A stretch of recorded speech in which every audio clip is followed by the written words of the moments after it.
Alright, hey guys, Pax here. As you can see, the new booster pack B3 has finally been revealed, coming out on April 28th. It's called Pulsing Aura.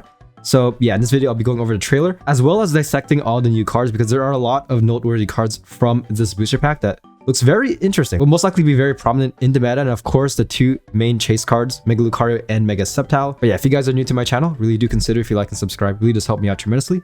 And without further ado, let's get right into the trailer. So I'm just gonna play the trailer in its entirety and then go over each card afterwards one by one.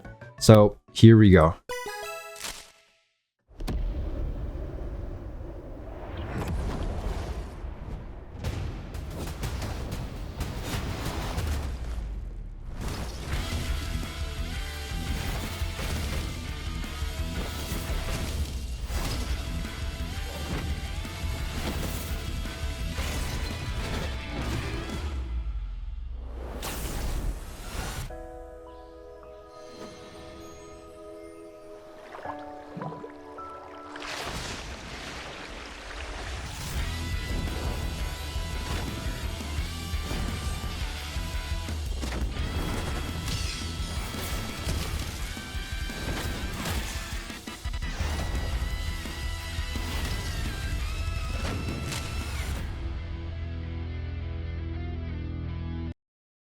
Man, dude, that soundtrack really gets me hyped. A lot to unpack. As you can see, yeah, Vaporeon, of course the two Megas, but yeah, let's get right into it. The first two cards revealed were, of course, Riolu and Trico. You can kind of see a theme. They made fighting type more so like EX focused, like doing more damage to EXs. So I kind of like how Riolu kind of follows that format, because yeah, HP 60. Trico's okay, just doing pound, 20 damage, nice. He be pounded, but Fighting Fist, 10 base damage. If your opponent's active Pokemon is a Pokemon EX, this attack does 30 more damage. So very useful, especially if your opponent is forced to leave with, like, let's say like Mega Absol. It's like doing that extra chip damage. 40 damage could matter in the long run. But yeah, so of course the basics, Pulsing Aura. Look at this. So we got another Beware. Fighting type, triple smash, requires 3 energy, flip 3 coins, does 50 damage for each heads. Ambor requires 3 fire energy, flare storm, 70 base damage. Flip a coin for each fire energy attached to this Pokemon. This attack does 30 more damage for each heads. So just right off the bat, you could do up to 160. Okay, so not too bad, especially for a stage 2. Takes quite a while, but at the same time, fire type is stacked with Flame Patch. We got Krogunk, Wooper, basics, not too bad. Bisharp, full art Bisharp. One of my favorite Pokemon, especially from Gen 5. Yeah, very frail though, especially for stage 1. Night Slash, 60 base damage. After attacking, switch this Pokemon with one of your bench Pokemon. One thing that's notable is that it is colorless, so you could run this in any archetype. So yeah, on paper it doesn't seem that impressive, but you never know. You got Kubufu, amazing art training. Take a colorless energy from Energy Zone and attach it to this Pokemon.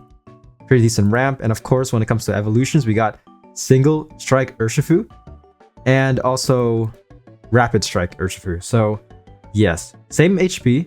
One of course is water type, the other one is darkness type. Ability double type. As long as this Pokemon is in play, it is fighting and darkness type, which we'll get into later on, because they do add some fighting type buffs to this game. Finally, we've been asking for this for so long, and we're finally getting some fighting type buffs. I feel like it's still very situational, but for the most part, like, I feel like you will see some effectiveness in the, this meta, and also the meta that will be coming. So yeah, Powerful Blast is 100 damage, requires 3 energy. After attacking, discard a darkness energy from this Pokemon. And of course, Rapid Strike Urshifu, double type, same thing. But instead of darkness and fighting, it is water and fighting.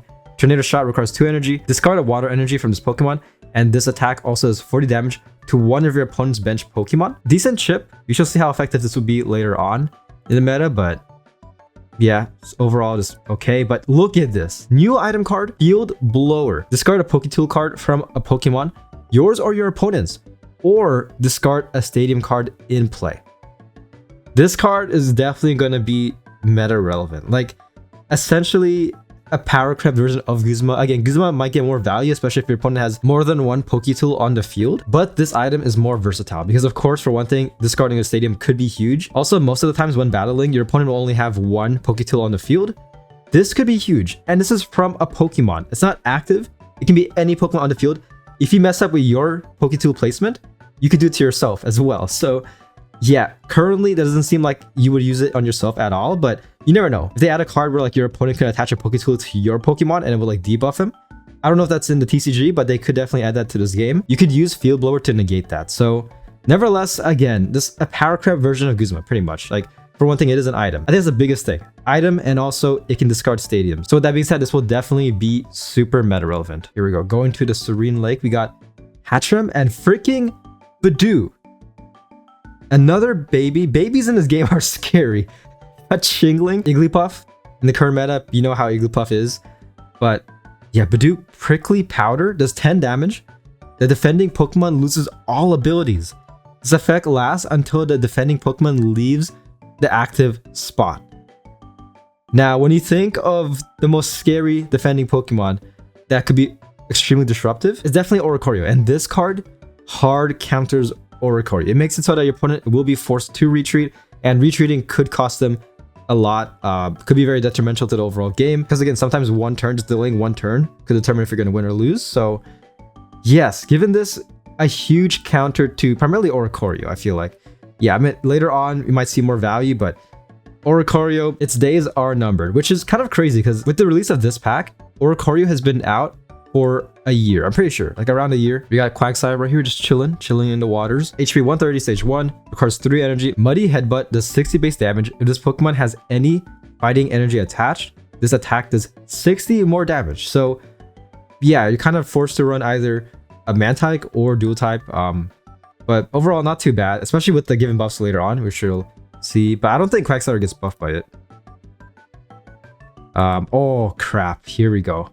Vaporeon EX. People have been waiting for this EX. I believe this is the only evolution that hasn't gotten an EX form yet. And here it is. So yeah, HP 160, stage 1. The ability is crazy. So Frozen Flow, once during your turn, if this Pokemon is in the active spot, you may switch out your opponent's active Pokemon to the bench, aka a Sabrina. So as long as Vaporeon's in the active, it's essentially a Sabrina each turn. So, okay. Insane disruption. Attack Wave Splash does 80 damage, requires only 2 energy. Retreat value is pretty abysmal. That's the main issue, but nevertheless, I feel like you can get some insane value towards the early game using Vaporeon EX. Kind of a hard counter to Charizard, Mega Charizard, because if you think about that deck, the biggest counter to that, especially early game, is a Sabrina, making so that you can't use Flame Patches. That could definitely mess you up much later on. Given this, yeah, Vaporeon definitely hard counters that. So gosh, man, I can very much see the Vaporeon Alola Ninetales decks right now. Like, it's gonna be very toxic, but it is what it is. This guy is gonna be a nightmare. I can already foretell. Arena of Antiquity. Stadium card. Attacks used by each fighting Pokemon in play, both yours and your opponent's, do plus 20 damage to the opponent's active Pokemon EX. So essentially a red, pretty much. Not too bad. And we got Karina right here. During this turn, attacks used by your fighting Pokemon do plus 30 damage to your opponent's active Pokemon EX. So yeah, just adding it up, you do plus 50 Karina paired with Antiquity right here. And here we go. So we got Riolu and Trico. They're about to evolve. Gonna Mega Evolve into these two right here. And look at this. So we got Mega Lucario EX, HP 190, stage 1, Fighting Pulse, 90 base damage, requires 2 energy to attack. If this Pokemon has at least 1 extra fighting energy attached, this attack does 50 more damage. So keep that in mind. Antiquity plus Karina does plus 50. So 90 plus 50 plus 50, you are doing 190. With type advantage, doing 210. Getting insane damage numbers. In my speculation video, I was saying that like for Mega Lucario, they can either go with the route very similar to Donphan, which they did, or do 2 attacks, but not too bad. I feel like this is not the worst. I mean, 90 is okay, it's decent, but doing 140 after getting fed 3 energy, I feel like it could work. With the new Pokemon added, I can very much see Mega Lucario being somewhat viable. Again, we shall see. You never know. The meta is often unpredictable, so you never really know. But yeah, that was Mega Lucario. Mega Sceptile EX, HP 210, stage 2. Terminating Tail does 130 damage, requires 2 grass energy. After attacking, discard a grass energy from this Pokemon. Your opponent's active Pokemon is now poisoned. So very similar to Mega Blaziken. Yeah, it does slightly less damage. That's pretty much it. Yeah, basically kind of like a slightly worse version of Mega Blaziken, because poison base poison does only 10 each turn, 10 damage. Whereas of course burnt damage does 20. So yeah, this card is doing slightly less damage. But at the same time, I can very much see people pairing Mega Sceptile with Nihilego just to do a bit more poison damage. But nevertheless, again, we shall see. We shall see in the meta, but from what I can tell, this is my initial takes on Mega Sceptile. Looks very much like a worse version of Mega Blaziken. But at the same time, the plus side is that Grass does have a lot of supports, such as Quick Roar Extract and also Leaf Cape. So we do have that in that regards. When it comes to HP, I'm pretty sure it has the same HP as Mega Blaziken as well. But yeah, that's the trailer. Let me know what you guys think in the comments below. Overall, mildly pleased. We shall see how Fighting type will be in this meta. Keep in mind, Karina and Antiquity also buff, as I mentioned before, Urshifu. The Urshifus, because they are technically Fighting type. So that's something, but yeah, let me know what you guys think in the comments below. And again, the pack will be dropping on April 28th, so mark your calendars. I will be streaming my pack openings once the pack does come out. So yeah, once again, like and subscribe. And yeah, with that being said, I'll see you guys on my next video. Peace.